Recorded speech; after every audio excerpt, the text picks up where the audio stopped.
بسم اللہ الرحمن الرحیم۔ السلام علیکم۔ ناول خواب گزیدہ۔ یہ ناول میری تحریریں نامی فیس بک پیج سے لیا گیا ہے۔ قسط نمبر 4۔ دردانہ، ایک بات بتاؤ، تم اس گھر میں کب سے ہو؟ کوئی 4 سال تو ہو گئے ہوں گے، دردانہ نے فوراً جواب دیا۔ تم نے کبھی اس دروازے کو کھلا دیکھا ہے جس پر تعویذ لٹکا ہوا ہے؟ نہیں بی بی، دردانہ نے تانیہ کو الجھے انداز میں دیکھتے ہوئے جواب دیا۔ کبھی تمہارے دل میں تجسس نہیں ہوا کہ اس دروازے کو کھول کر دیکھا جائے؟ تانیہ نے سوال کیا۔ شروع میں خواہش تو ہوئی کہ دیکھوں اس کمرے میں کیا رکھا ہے، لیکن بڑی بی بی نے کچھ اس طرح تنبیہ کر دی تھی کہ اس کمرے کے بارے میں کہ کبھی اس کے دروازے کے سامنے بھی نہیں کھڑی ہوئی۔ پھر بڑی بی بی نے تعویذ کی وجہ سے دروازے کی صفائی کو بھی منع کر دیا تھا۔ وہ کبھی کبھی خود ہی صاف کر دیا کرتی ہیں دروازے کو۔ لیکن آپ کیوں پوچھ رہی ہیں؟ ایسے ہی پوچھ رہی ہوں، تانیہ نے سیڑھیاں اترتے ہوئے کہا۔ بی بی، آپ کو اس گھر میں آئے ہوئے 1 سال کے قریب ہو گیا، آج تک تو آپ نے بھی نہیں پوچھا۔ میں نے ایک مرتبہ خالہ فرزانہ سے پوچھا تھا تو انہوں نے بتایا کہ اس میں کاٹھ کباڑ پڑا ہے، ایک طرح کا سٹور ہے۔ اس تعویذ کے بارے میں انہوں نے بتایا کہ سابقہ مالک مکان نے لٹکایا ہے تاکہ گھر میں برکت رہے۔ میری طبیعت میں کیونکہ کھوج نہیں، اس لیے بھی اس کمرے کی طرف پلٹ کر بھی نہیں دیکھا۔ تو اب کیا ہوا؟ دردانہ نے سوال کیا۔ اب میرا جی چاہتا ہے کہ میں اس کمرے کا راز معلوم کروں۔ دردانہ، کیوں نہ ہم دونوں مل کر اس کمرے میں چلیں؟ دردانہ نے اس کے سامنے ہاتھ جوڑتے ہوئے کہا۔ مجھے تو بی بی آپ معاف رکھیں، مجھے بھی یہاں ملازمت کرنی ہے جی۔ ایسا اچھا گھر، ایسے اچھے لوگ مجھے کہاں ملیں گے؟ مجھے آپ نوکری کرنے دیں۔ اچھا جاؤ، میرا ناشتہ لاؤ، اور اس بات کا تذکرہ خالہ سے نہ کرنا۔ میں خالہ کے کمرے میں جا رہی ہوں، میرا ناشتہ وہیں لے آنا۔ پر دودھ کا کیا ہوگا؟ آپ بے فکر ہو کر جائیں، میں بڑی بی بی سے کچھ نہ کہوں گی۔ دردانہ نے بڑی صداقت سے کہا۔ صاحب، دودھ والے کو کہتے گئے ہوں گے، دودھ ابھی آ جاتا ہے۔ ویسے گھر میں خشک دودھ بھی ہے۔ خالہ فرزانہ کے کمرے میں جاتے ہوئے جب تانیہ کی نظر اس پراسرار دروازے پر پڑی تو اچانک اس کے دل کی دھڑکن تیز ہو گئی۔ دروازہ جوں کا توں بند تھا، اور ویسے ہی دروازے کے ہینڈل پر کالا تعویذ جھول رہا تھا۔ خالہ فرزانہ کے کمرے کا دروازہ کھلا ہوا تھا اور اندر سے خالہ کے بولنے کی آواز آ رہی تھی۔ وہ کمرے میں داخل ہوئی تو اس نے خالہ فرزانہ کو ٹیلی فون پر چیخ چیخ کر باتیں کرتے ہوئے پایا۔ تانیہ نے ہاتھ کے اشارے سے انہیں سلام کیا اور ان کے قدموں میں قالین پر بیٹھ گئی۔ لو، وہ آ گئی۔ خالہ فرزانہ نے سر کے اشارے سے سلام کا جواب دیا اور ٹیلی فون پر اس کے بارے میں بتایا۔ خالہ، اس کا فون ہے؟ تانیہ نے خوش ہو کر تجسس سے پوچھا۔ تمہارے عامر انکل کا۔ خالہ فرزانہ کے چہرے پر ایک رنگ آیا ہوا تھا۔ ہاں، وہ خوشی سے چلائی۔ لائیں، فون مجھے دیں۔ لو بھائی، تانیہ سے بات کرو۔ خالہ فرزانہ نے ریسیور تانیہ کے ہاتھ میں دیتے ہوئے کہا۔ السلام علیکم انکل، تانیہ نے پرخلوص لہجے میں کہا۔ کیسے ہیں آپ؟ وعلیکم السلام، میں بالکل ٹھیک ہوں۔ انکل، آپ نے اتنے دنوں کے بعد فون کیوں کیا؟ اتنے دنوں کے بعد؟ کیا مطلب 4-5 مہینے ہو گئے کیا؟ ابھی 5 دن پہلے ہی تو کیا تھا۔ عامر انکل نے ہنس کر کہا۔ کیوں، خیریت تو ہے تانیہ؟ ہاں انکل، سب خیریت ہے، تانیہ نے گہرا سانس لے کر کہا۔ لیکن مجھے تو تم کچھ پریشان نظر آ رہی ہو۔ انکل عامر نے قیافے سے کام لیا۔ ارے نہیں انکل، ایسی کوئی بات نہیں، بے شک آپ خالہ فرزانہ سے پوچھ لیں۔ تانیہ نے خالہ کی طرف دیکھتے ہوئے کہا۔ ہاں ہاں، مجھ سے پوچھ لو، کیا پوچھتا ہے؟ خالہ فرزانہ نے بات سمجھے بغیر تائید کی۔ تانیہ، تم ہاں خوش تو ہو؟ انکل عامر نے فکرمند لہجے میں کہا۔ فرزانہ تمہارا خیال تو رکھتی ہیں؟ کوئی ایسا ویسا؟ تانیہ نے بڑے جوش سے کہا۔ خالہ فرزانہ تو مجھ پر جان چھڑکتی ہیں، جان۔ فرزانہ، آخر کس کس پر جان چھڑکتی ہیں؟ انکل عامر نے ہنس کر کہا۔ خالہ نے آپ کو کچھ کہا ہے کیا؟ تانیہ نے خالہ فرزانہ کو شوق نظروں سے دیکھتے ہوئے معنی خیز لہجے میں پوچھا۔ اے تانیہ، تم آخر میرا نام بار بار کیوں لیے جا رہی ہو؟ میں نے کیا کیا ہے؟ خالہ فرزانہ نے مداخلت کی۔ خالہ پریشان ہو رہی ہیں، وہ کہہ رہی ہیں کہ بار بار میرا نام کیوں لے رہی ہو؟ میں نے کیا کیا ہے؟ تانیہ نے خالہ فرزانہ کی بات دہرائی۔ ان سے پوچھو کہ اب اور کیا کرنے کا ارادہ ہے؟ ادھر سے عامر انکل نے کہا۔ اس کا مطلب ہے اس سے پہلے بھی کچھ کر چکی ہیں؟ تانیہ شرارت سے بولی۔ بہت کچھ کر چکی ہیں، انکل عامر نے فوراً جواب دیا۔ اچھا، میں خالہ کو بتاتی ہوں، تانیہ نے ریسیور میں کہا۔ پھر خالہ فرزانہ سے مخاطب ہو کر بولی۔ خالہ، انکل پوچھ رہے ہیں اب اور کیا کرنے کا ارادہ ہے، ساتھ میں وہ یہ بھی کہہ رہے ہیں کہ خالہ بہت کچھ کر چکی ہیں۔ غضب خدا کا! خالہ فرزانہ نے اپنا سر پیٹ لیا۔ یہ عمر کو کیا ہوتا جا رہا ہے؟ کس قسم کی گفتگو کرنے لگے ہیں؟ خالہ، پوچھو انکل سے، تانیہ نے سوال کیا۔ کیا کہہ رہی ہیں؟ ادھر سے پوچھا گیا۔ تانیہ، اگر تم نے فضول بکواس کی تو مجھ سے برا کوئی نہ ہوگا۔ خالہ فرزانہ کچھ پریشان سی ہو گئی۔ کیا کہہ رہی ہیں؟ کچھ بولو تو۔ ادھر سے مسلسل اصرار ہو رہا۔ سوری انکل، میں کسی کی ذاتی باتیں آپ کو نہیں بتا سکتی، تانیہ نے خالہ فرزانہ کے تیور دیکھ کر کہا۔ اچھا چلو چھوڑو، یہ بتاؤ تم خوش تو ہو وہاں؟ عامر انکل نے پوچھا۔ میں یہاں بہت خوش ہوں، خالہ فرزانہ میرا بہت خیال رکھتی ہیں، پھر بھی میرا لاہور جانے کو جی چاہتا ہے۔ کچھ دن اور رک جاؤ، میں تمہیں خود لینے آؤں گا۔ انکل عامر کے لہجے میں فکر مندی تھی۔ یہ بات تو آپ پچھلے کئی ماہ سے کہہ رہے ہیں، تانیہ نے الجھ کر کہا۔ تمہیں کچھ اور پیسے بھیج دوں؟ انکل عامر نے اسے بہلانا چاہا۔ انکل، میں پیسوں کا کیا کروں؟ آپ نے پہلے جو پیسے بھیج رکھے ہیں وہی خرچ نہیں ہوئے، مزید پیسے منگوا کر کیا کروں گی؟ پیسے میرا مسئلہ نہیں انکل، میں تمہارے مسئلے کو اچھی طرح جانتا ہوں، لیکن تمہیں کچھ صبر کرنا ہوگا۔ ٹھیک ہے انکل، جیسا آپ حکم فرمائیں۔ تانیہ نے گہرا سانس لے کر موضوع بدلا۔ وہ سائمہ کیسی ہے؟ بالکل ٹھیک ہے، تمہیں اکثر یاد کرتی ہے۔ میں بھی اسے یاد کرتی ہوں، تانیہ نے کہا۔ انکل عامر نے 2-4 باتیں اور کی اور انہوں نے وہی کیا جو وہ اکثر کہا کرتے تھے۔ ان کے ٹیلی فون کرنے کا مقصد ہوتا تھا کہ وہ خود کو خوش رکھے اور یہ کہ وہ جلد ہی اسے آ کر لاہور لے جائیں گے۔ تانیہ نے چاہا کہ وہ خواب دیکھنے سے لے کر اس پراسرار کمرے تک کی ساری روداد بیان کر دے، مگر وہ کچھ سوچ کر رک گئی۔ وہ جانتی تھی کہ سب سن کر پریشان ہو جائیں گے۔ وہ نہیں چاہتی تھی کہ انکل عامر اس کی وجہ سے پہلی پریشان تھے۔ یہ واقعات تو انہیں بوکھلا کر رکھ دیں گے۔ انکل عامر نے ابھی تک شادی نہیں کی تھی، ان کی عمر 50 سال سے کیا کم ہوگی؟ خالہ فرزانہ ان سے 2-4 سال چھوٹی ہوں گی۔ نوجوانی کے زمانے میں انکل عامر اور خالہ فرزانہ کے درمیان زبردست عشق چلا تھا۔ دونوں ایک دوسرے پر جان دیتے تھے، لیکن اپنی اس محبت کو انہوں نے کبھی رسوا نہ ہونے دیا۔ یہ کتنی عجیب بات ہے کہ جن خاندانوں میں دشمنیاں ہوتی ہیں وہیں محبت بھی سر اٹھا لیتی ہے۔ خاندان جتنا بڑا ہوتا ہے اتنی ہی وہاں دشمنیاں ہوتی ہیں۔ خاندان کے لوگ ان دشمنیوں کو کم کرنے کے بجائے بڑھانے کی کوشش کرتے ہیں۔ عامر اور فرزانہ بھی ایسے ہی خاندان کے فرد تھے۔ دونوں یہ بات اچھی طرح جانتے تھے کہ جو کھیل وہ شروع کر چکے ہیں اس کا انجام جدائی کے سوا کچھ نہیں۔ وہ کبھی ایک نہیں ہو سکیں گے۔ والدین ان دونوں کے قبرستان میں دفنانا تو گوارا کر لیں گے، لیکن زندگی کے آنگن میں اکٹھا نہیں ہونے دیں گے۔ پھر یہ محبت بھی بڑی عجیب چیز ہوتی ہے، کسی مصلحت کو نہیں جانتی۔ نہ اس کی آنکھیں ہوتی ہیں اور نہ کان ہوتے ہیں، اندھی اور بہری ہوتی ہے، نہ ذات دیکھتی ہے نہ رنگ و نسل دیکھتی ہے۔ غربت اور عمارت اس کے سامنے ہیچ ہے۔ خیر، عامر اور فرزانہ کے خاندان میں زمین آسمان کا فاصلہ تھا، اور اس فاصلے کو سرے سے مٹانا تو دور کی بات ہے، کم کرنا بھی آسان نہ تھا۔ عامر نے فرزانہ کو سب سے پہلے ایک شادی کی تقریب کی ویڈیو میں دیکھا تھا۔ فرزانہ کو دیکھ کر اس نے ایسا محسوس کیا تھا جیسے اچانک ہی اس کی منزل سامنے آ گئی ہو۔ پھر اس نے فرزانہ کو مہندی کی ایک تقریب میں دیکھا۔ فرزانہ کو معلوم نہیں تھا کہ کوئی اس کے تعاقب میں ہے۔ عامر لڑکے والوں کی طرف سے تھا اور فرزانہ لڑکی والوں کی طرف سے۔ ایسی تقریبوں میں اتنا شور اور جوش و خروش ہوتا ہے کہ کچھ دیر کے لیے آدمی اپنے آپ کو بھی بھول جاتا ہے۔ اسے اگرچہ گانا نہیں آتا تھا، لیکن سہیلیوں نے ہاتھ پکڑ کر بٹھا لیا تھا۔ گانوں کا مقابلہ جاری تھا۔ ایسی محفلوں میں سنجیدگی کم، بیہودگی زیادہ دکھائی دیتی ہے۔ ہر طرف ایک شور بپا تھا، اور اسی شور ہنگامے میں وہ ایک طرف کھڑا اسے ایک ٹک دیکھے جا رہا تھا۔ نظر کی یہ محویت بالآخر اپنا اثر دکھانے میں کامیاب ہو گئی۔ تالیاں بجاتے بجاتے فرزانہ کی جو نظر بائیں جانب اٹھی تو اٹھی رہ گئی۔ عامر بلا شبہ ایک پرکشش اور سمارٹ لڑکا تھا۔ اس کی سفید رنگت، قد کاٹ، بالوں کا سٹائل، آنکھوں کی جاذبیت نے فرزانہ کو مسحور کر دیا۔ عامر تو فرزانہ کی شخصیت سے پہلے ہی متاثر ہو چکا تھا۔ آج اسے اپنے سامنے دیکھا تو احساس ہوا کہ کیمرے نے اسے صحیح طرح ایکسپوز نہ کیا تھا۔ فرزانہ کا انداز بڑا شاہانہ تھا جس نے اسے مزید دیوانہ کر دیا۔ جب دونوں کی نظریں پہلی بار ایک دوسرے سے ملی تو کہیں دور بجلی کڑ گئی اور اس کی چمک نے آنکھوں کو خیرہ کر دیا۔ نظروں کے ٹکراؤ نے دونوں کے دلوں میں روشنی سی کر دی تھی، خوشبو بھر دی تھی۔ فرزانہ BA کے پہلے سال میں تھی، جبکہ عامر MA کر چکا تھا اور ملازمت کی تلاش میں تھا۔ پھر جلد ہی اسے ایک کالج میں لیکچرشپ مل گئی۔ وہ لڑکوں کو انگلش ادب پڑھایا کرتا تھا۔ وہ استاد تھا، لیکن محبت کے مکتب میں ابھی طالب علم تھا۔ کسی نے ٹھیک کہا کہ دل سے دل کو راہ ہوتی ہے۔ آپ کسی سے سچی محبت کریں، کسی کو ٹوٹ کر چاہیں تو یہ ناممکن ہے کہ وہ آپ کی طرف متوجہ نہ ہو۔ ویسے خاموش محبت بڑے ظلم ڈھاتی ہے۔ دانا کہتے ہیں کسی سے محبت کرو تو اسے فوراً بتا دو، ورنہ اس کا کوئی نتیجہ نہیں نکلتا۔ البتہ زندگی بھر دلوں سے دھواں ضرور اٹھتا رہتا ہے۔ لیکن عامر نے تو کمال ہی کر دیا۔ اس نے اپنی محبت کا اظہار اس تیزی اور اس انداز سے کیا کہ فرزانہ سکتے میں آ گئی۔ وہ اپنی جرت پر خود ششدر رہ گیا۔ وہ اتنا بہادر تو نہیں تھا۔ شاید محبت آدمی میں طاقت پیدا کر دیتی ہے، کیونکہ وہ بذات خود بہت طاقتور ہوتی ہے۔ فرزانہ کا تعاقب کرتے ہوئے اور نظریں سے نظریں ملاتے ہوئے ایک ایسا موقع آیا کہ عامر نے فرزانہ کا باختیار ہو کر ہاتھ پکڑ لیا اور اپنا منہ اس کے کان کے نزدیک لے جا کر سرگوشی کی۔ مجھ سے شادی کریں گی آپ؟ فرزانہ ایک دم سناٹے میں آ گئی۔ اس کی سمجھ میں نہ آیا کہ وہ کیا کرے۔ حواس بحال ہوئے تو سب سے پہلے اس نے اپنا ہاتھ چھڑایا۔ اس نے ہاتھ اتنے زور سے پکڑا تھا کہ کئی چوڑیاں ٹوٹ کر اس کی کلائی کو زخمی کر گئیں۔ ہاتھ چھڑاتی اس نے دھیمے مگر سخت لہجے میں کہا، چھوڑے میرا ہاتھ۔ عامر نے فوراً اس کا ہاتھ چھوڑ دیا۔ کچھ دیوانے ہیں آپ۔ خدا کا شکر تھا کہ اس بات کا کسی نے نوٹس نہیں لیا تھا۔ اس کی کلائی زخمی ہو گئی تھی، لیکن یہ زخم صرف کلائی پر نہ لگا تھا، کہیں دل پر لگا تھا۔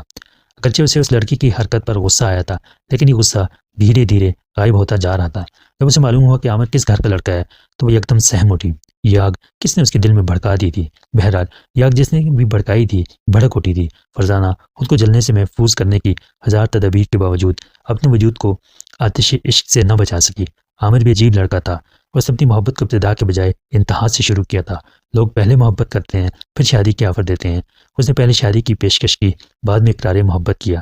کلائی زخمی ہونے کے بعد فرزانہ کو عامر جہاں کہیں نظر آیا اسے دیکھتے ہی بھاگتی، چھپنے کی کوشش کرتی، لیکن یہ اس کی خام خیالی تھی۔ جو وقت گزرتا گیا تو ان دونوں کے درمیان فاصلے کم ہوتے گئے اور پھر یہ محبت عام ہونے لگی۔ دونوں اپنی محبت کو رسوائی سے بچانا چاہتے تھے، لیکن کوئی راستہ سجائی نہیں دے رہا تھا۔ دونوں طرف کے لوگ اس محبت کو قبول کرنے کے لیے تیار نہ تھے۔ ساری کوششوں کے بعد بالآخر وہ اس نتیجے پر پہنچے کہ خفیہ شادی کر لی جائے، اس کے بعد جو ہوگا دیکھا جائے گا۔ لیکن یہ شادی بھی اس شہر میں نہیں ہو سکتی تھی۔ اس کے لیے دونوں کو اپنا شہر، اپنا گھر چھوڑنا تھا۔ فرزانہ اگرچہ اپنا گھر چھوڑنے پر راضی نہ تھی، لیکن عامر کے مجبور کرنے پر مجبوراً راضی ہو گئی۔ اور جس رات فرزانہ نے اپنا گھر چھوڑنا تھا، اتفاق سے اسی شام اس کے والد نے اپنے کمرے میں بلایا، اس کا ہاتھ پکڑ کر اپنے سر پر رکھا اور کہا، فرزانہ میری قسم کھاؤ کہ تم کوئی ایسا قدم نہیں اٹھاؤ گی جس سے اس گھر کی عزت مٹی میں مل جائے۔ تب فرزانہ کو اپنی بھیگتی آنکھوں سے یہ قسم کھانی پڑی، اور یوں حالات نے ایک عجیب رخ اختیار کر لیا۔ اسے فرزانہ کا انتظار تھا مگر فرزانہ نہ آئی۔ فرزانہ تڑپتی رہی مگر گھر سے نہ نکل سکی۔ عامر وقت مقررہ پر گلی کے اس موڑ پر کھمبے کے نیچے پہنچ چکا تھا۔ بارش آ گئی۔ سردی کے موسم میں وہ کئی گھنٹے اس کے انتظار میں کھڑا بارش میں بھیگتا رہا۔ جب وہ فرزانہ کی آمد سے بالکل مایوس ہو گیا تو لڑکھڑاتے قدموں سے چلتا ہوا مین روڈ پر آیا۔ ایک ٹیکسی روک کر اس میں بیٹھ گیا اور اس میں بیٹھتے ہی بے ہوش ہو گیا۔ ٹیکسی والے نے اسے اسپتال پہنچایا۔ اس کے ساتھ ایک سوٹ کیس تھا، وہ اس نے اسپتال والوں کے حوالے کیا اور اپنی ٹیکسی لے کر وہاں سے نکل گیا۔ صبح صبح اتنی نیکی بھی بہت تھی۔ کئی گھنٹے سردی میں ایک جگہ کھڑے رہنے اور بارش میں بھیگنے کی وجہ سے اور محبوب کا انتظار اور پھر محبوب کے نہ آنے کا صدمہ، عامر کے اعصاب شکستہ ہو گئے، نروس بریک ڈاؤن ہوا۔ ٹیکسی والے کے دل میں نیکی آ گئی، ورنہ اسے سڑک کے کنارے پھینک کر سوٹ کیس لے کر نکل جاتا تو عامر کی زندگی ختم ہونے میں کوئی شبہ نہ رہتا۔ بر وقت طبی امداد نے عامر کی زندگی بچا دی۔ اگرچہ اسے اپنی زندگی بچانے کی کوئی خاص خوشی نہ تھی، اس کے دل کی دنیا تو تہو بالا ہو گئی تھی۔ عامر کو فرزانہ پر شدید غصہ تھا۔ اس کی سمجھ میں نہیں آتا تھا کہ وہ وعدے کے مطابق مقررہ جگہ پر کیوں نہیں پہنچی تھی۔ اسے غصہ ضرور تھا، لیکن وہ غصے کے بجائے ہوش سے کام لینا چاہتا تھا۔ جب تک اسے صورتحال کا علم نہ ہو جائے وہ فرزانہ کے بارے میں کوئی فیصلہ نہیں کرنا چاہتا تھا۔ جب فرزانہ کو یہ معلوم ہوا کہ عامر کو بے ہوشی کی حالت میں اسپتال داخل کیا گیا ہے تو وہ تڑپ اٹھی۔ اس کا بے اختیار جی چاہا کہ وہ ہر قسم، ہر رسم، ہر بندھن کو توڑ کر اسپتال پہنچ جائے اور اس کے کندھے سے لگ کر بہت دیر تک روتی رہے۔ وہ اسپتال نہ جا سکی، اس کے بس کی بات نہ تھی، لیکن وہ رو تو سکتی تھی، یہ اس کے بس کی بات تھی۔ وہ تکیے میں منہ دیے بہت دیر تک روتی رہی اور اس کی زندگی کی دعائیں مانگتی رہی۔ شاید یہ فرزانہ کی دعاؤں کا ہی اثر تھا کہ عامر بڑی تیزی سے صحتیاب ہو کر اسپتال سے گھر آ گیا، ورنہ شروع میں ڈاکٹروں نے اس کی زندگی سے مایوسی کا اظہار کر دیا تھا۔ صحتیاب ہونے کے بعد ایک ہی فکر تھی کہ کسی طرح فرزانہ سے رابطہ کیا جائے تاکہ یہ معلوم ہو سکے کہ وہ کیوں نہیں آئی۔ خود فرزانہ بھی پریشان تھی، وہ چاہتی تھی کہ عامر سے کسی طرح بات ہو جائے، وہ اس سے آخری بار بات کرنا چاہتی تھی۔ پھر اس نے راہ نکالی، اپنی ایک سہیلی کے ذریعے ٹیلی فون پر اس کے کالج پیغام بھجوایا۔ فرزانہ مقررہ وقت پر اپنی سہیلی کے گھر پہنچ گئی۔ سہیلی نے کمرہ بند کر لیا۔ عامر کی فون کال کا انتظار شروع ہو گیا۔ وقت مقررہ پر ٹیلی فون کی گھنٹی بجی۔ فرزانہ کی سہیلی نے فون اٹھایا۔ عامر کی شناخت کے بعد اس نے ریسیور فرزانہ کے ہاتھ میں دے دیا۔ فرزانہ نے کانپتے ہاتھوں سے ریسیور لیا۔ عامر، لرزتے ہونٹوں پر بمشکل اس کا نام آیا، اور پھر یوں لگا جیسے ڈیم کے سارے گیٹ کھل گئے۔ جذبات کا ریلا آیا، دل میں دھواں سا اٹھا، گھٹی گھٹی سی چیخ اس کے منہ سے نکلی۔ اندر سے آنسوؤں کے سیلاب کو وہ باوجود کوشش کے روک نہ سکی۔ اس نے سوچا تھا کہ وہ عامر سے غیر جذباتی انداز میں بات کرے گی، بات کرتے ہوئے ذرا بھی نہ روئے گی، مگر سب معاملہ الٹا ہو گیا۔ وہ بات کرنے سے پہلے ہی رو پڑی اور اس قدر ٹوٹ کر روئی کہ فرزانہ کی سہیلی پریشان ہو گئی۔ اس نے اس کے ہاتھ سے ریسیور چھین کر عامر کو ہولڈ کرنے کے لیے کہا، اسے ایک گلاس پانی پلایا، تسلی دی، ڈانٹ ڈپٹ کر سمجھایا، تب کہیں جا کر فرزانہ کے اعصاب قابو میں آئے۔ لو بات کرو، خدا کے واسطے اب رونا مت۔ فرزانہ کی سہیلی نے اس کے ہاتھ میں ریسیور دیتے ہوئے کہا، عامر مجھے معاف کر دو، میں نے تم سے بے وفائی ضرور کی ہے، لیکن یقین کرو کہ میں بے وفا نہیں۔ فرزانہ، میں پوری رات بارش میں بھیگتا رہا، سردی میں ٹھٹرتا رہا، کھڑے کھڑے میں نے پوری رات کاٹ دی، میں نے قیامت کا انتظار کیا، تم کیوں نہیں آئی فرزانہ؟ بس اسی شام مجھ پر قیامت گزر گئی۔ ابو نے مجھ سے قسم لے لی، پھر میں گھر سے نکل کر انہیں رسوا کیسے کرتی؟ عامر، مجھ سے جرم ہوا، لیکن میں مجرم نہیں ہوں۔ مجھے اب اپنے باپ سے کیا ہوا عہد نبھانا ہے۔ اب میں تم سے نہیں ملوں گی، لیکن میں تمہیں بھولوں گی نہیں، میں تمہاری ہوں، ہمیشہ تمہاری رہوں گی، یہ میرا تم سے عہد ہے۔ میری تم سے شادی نہ ہو سکی تو کیا ہوا، اب کوئی مجھ سے شادی نہ کر سکے گا، لیکن تم ضرور شادی کر لینا، مجھے بے وفا سمجھ کر بھول جانا۔ فرزانہ اور جانے کیا کیا کہتی رہی، وہ جانے کیا کیا سنتا رہا، پھر اس نے کیا کہا اور فرزانہ نے کیا سنا، یہ کسی کو یاد نہ رہا۔ پھر وقت نے ایک نئی کروٹ لی۔ 5-6 ماہ بعد فرزانہ کے لیے ایک رشتہ آیا۔ لڑکا خاندان کا تھا، ڈاکٹر تھا، امریکہ میں رہائش پذیر تھا۔ اس رشتے سے انکار کون کر سکتا تھا بھلا؟ فرزانہ کو اس رشتے کی بھنک پڑ گئی۔ اسے یہ بھی معلوم ہو گیا کہ یہ رشتہ فوراً منظور کر لیا جائے گا، تو اس سے پہلے کہ اس کے ابو اس رشتے کے سلسلے میں اس سے بات کرتے، وہ ابو کے کمرے میں چلی گئی۔ اس نے ابو کا ہاتھ پکڑ کر اپنے سر پر رکھا اور بولی، ابو، آپ کو میرے سر کی قسم، مجھے اپنے آپ سے جدا مت کیجیے گا، میں اس گھر کی دہلیز کو کبھی نہیں چھوڑوں گی، میں زندگی بھر شادی نہیں کروں گی۔ اور پھر یہی ہوا۔ فرزانہ کے ابو نے، امی نے، دیگر گھر والوں نے، خاندان والوں نے بہت زور لگایا، بڑا مجبور کیا، مگر فرزانہ اپنے قول سے نہ پھری۔ اس نے اپنے باپ کی بھی عزت رکھی اور اپنی محبت کی بھی لاج نبھائی۔ شادی عامر نے بھی نہ کی۔ اب نہ وہ دشمنیاں رہیں، نہ وہ والدین رہے، نہ وہ خاندان والے رہے۔ وہ چاہتے تو شادی کر لیتے، لیکن انہوں نے ایسا نہیں کیا۔ ہر چیز اپنے وقت پر اچھی لگتی ہے، اور گیا وقت کبھی لوٹ کر نہیں آتا۔ خالہ فرزانہ کو لاہور چھوڑے ہوئے ایک طویل عرصہ ہو چکا تھا۔ بہنوئی کے انتقال کے بعد خالہ فرزانہ نے مستقل ہی بہن کے ساتھ رہائش اختیار کر لی تھی۔ ان کی بہن کا ایک ہی بیٹا تھا، افضل۔ بہن کے انتقال کے بعد افضل اور وہ تنہا رہ گئے۔ خالہ فرزانہ کو ورثے میں جو کچھ ملا وہ اپنے بھانجے کے حوالے انہوں نے کر دیا۔ افضل کنسٹرکشن کا کام کرتا تھا، بنگلے بنا کر فروخت کرتا تھا۔ وہ خالہ فرزانہ سے 8 سال چھوٹا تھا، اب وہ 40 کے پیٹے میں تھا۔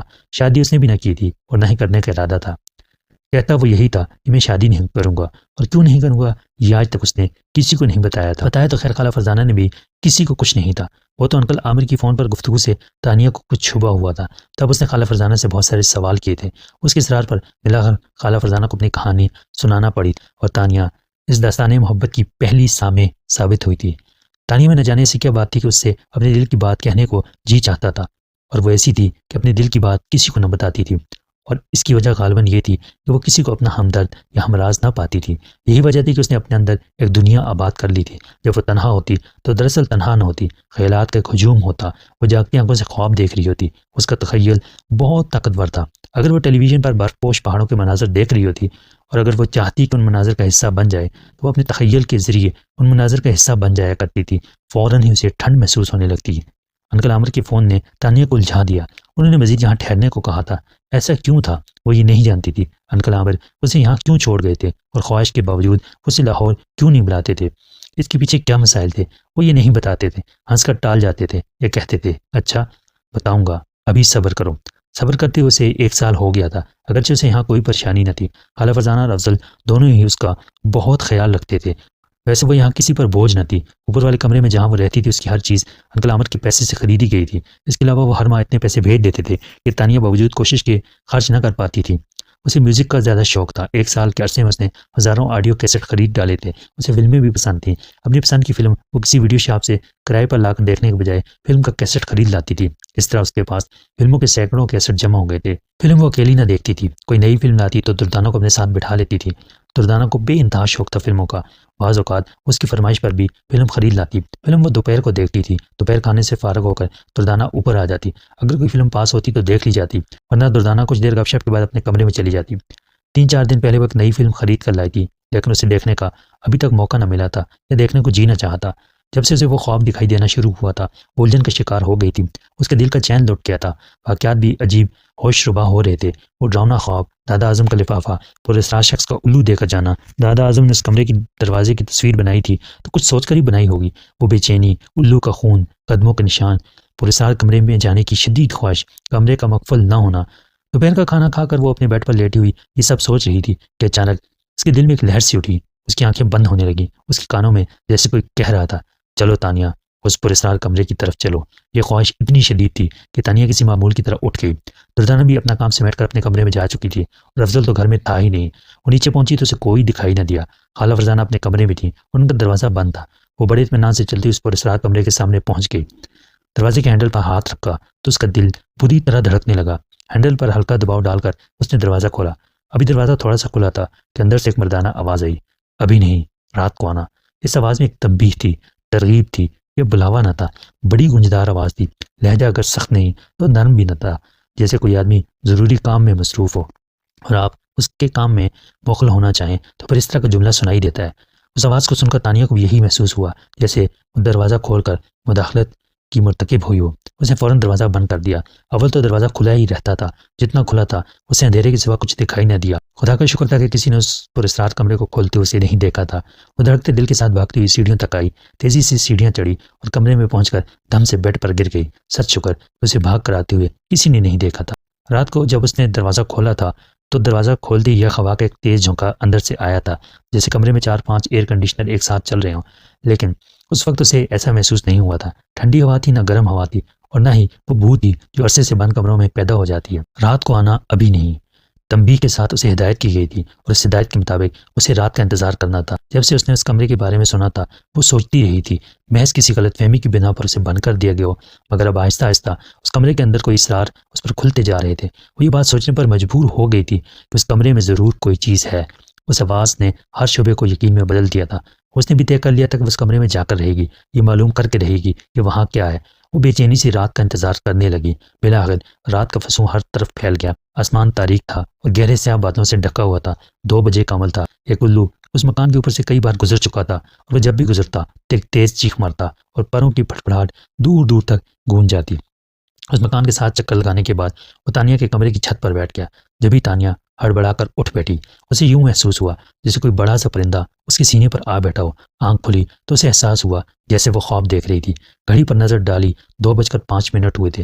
رات کا کھانا کھا کر وہ اپنے کمرے میں آ گئی تھی۔ پھر یہ سوچتے سوچتے کہ کس وقت کمرے میں جائے اسے نیند نے آدھ پہنچا تھا، اور اب اس کی آنکھ کھلی تو 2 سے اوپر کا عمل تھا۔ کمرے میں لائٹ جل رہی تھی، دروازہ بند تھا۔ اس کی سمجھ میں کچھ نہیں آ رہا تھا کہ سینے پر کسی بڑے سے پرندے کا احساس خواب تھا، خیال تھا یا اس کا وہم تھا۔ خیر اب وہ اٹھ گئی تھی۔ رات کو آنے کی ہدایت اس کے کانوں میں گونج رہی تھی۔ نیچے جانے کی خواہش اس کے دل میں گہری ہوتی جا رہی تھی۔ کوئی اسے کہہ رہا تھا چلو نیچے چلو۔ پھر وہ کسی معمول کی طرح اٹھی اور سحر زدہ انداز میں زینہ اترنے لگی۔ برآمدے کی لائٹ روشن تھی۔ وہ بڑے اطمینان سے اس پراسرار کمرے کے دروازے پر جا کھڑی ہوئی۔ پھر اس نے تعویذ چھوئے بنا ہینڈل کو ہلکا سا گھمایا۔ دروازہ کٹ کی آواز کے ساتھ تھوڑا سا کھل گیا۔ ایک لمحے کو اس نے توقف کیا، جیسے اندر آنے کی اجازت چاہتی ہو۔ تبھی اندر سے آواز آئی، اندر آ جاؤ۔ کب تک دروازے پر کھڑی رہو گی؟ وہ فوراً ہی دروازہ کھول کر اندر داخل ہوئی تو کمرے کا منظر دیکھ کر اس کا اوپر کا سانس اوپر اور نیچے کا نیچے رہ گیا۔ اس کے وہم و گمان میں بھی نہ تھا کہ اندر یہ سب کچھ ہوگا۔